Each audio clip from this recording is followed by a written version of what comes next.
So with these qualities of shahwaat and ghadab, of desires and anger, it's all about rising above yourself, above me, myself and I, and utilizing these quwwats, these strengths, in the most productive and positive manner.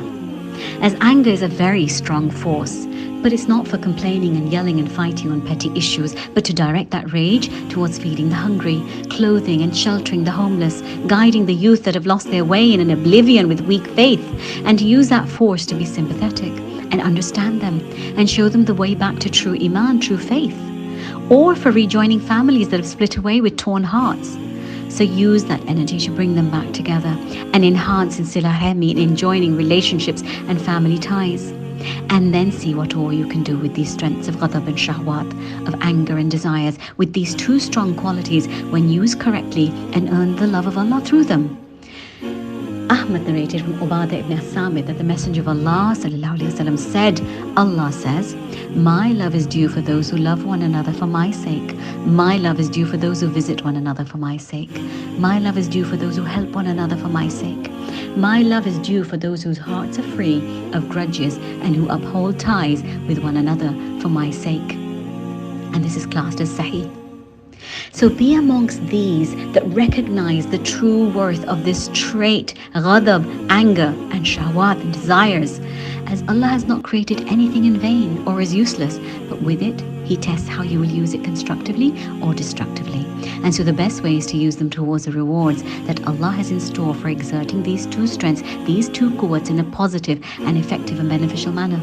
Allah subhanahu wa ta'ala says in Surah Al-Sajdah, no person knows what is kept hidden for them of joy as a reward for what they used to do.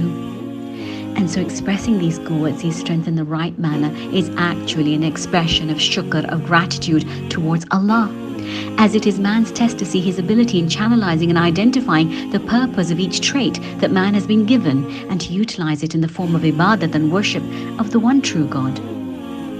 And what are the 5 main elements of shukr, of gratitude, that the scholars have highlighted? It is 1, to have Imaan, to have faith. Number 2, to fulfill your ibadat, your worship.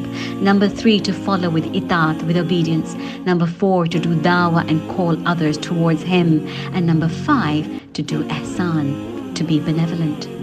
And this is beautifully expressed and encompassed in a comprehensive chapter in the Quran.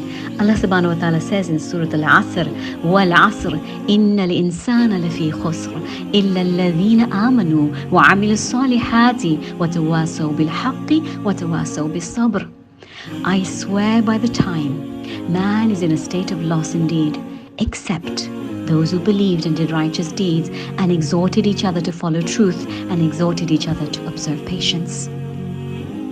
So what is ehsaan? Husn saluk, best of interactions and manners to His creations, in a way that you're actually giving more. You're more giving in your nature, in giving them more than is due to them, more than their haqq, more than their rights over you. This is now the level of ehsaan. And this is encouraged to be done until the accountability is still active, and that it is still, you have a ruh within yourself. The soul leaves the body that it resides in, and that is when death occurs. So you need to continue to do this until one's death in this world. So understand the power of the qualities within you and utilize them in the most excellent and beneficial and pleasing of manners.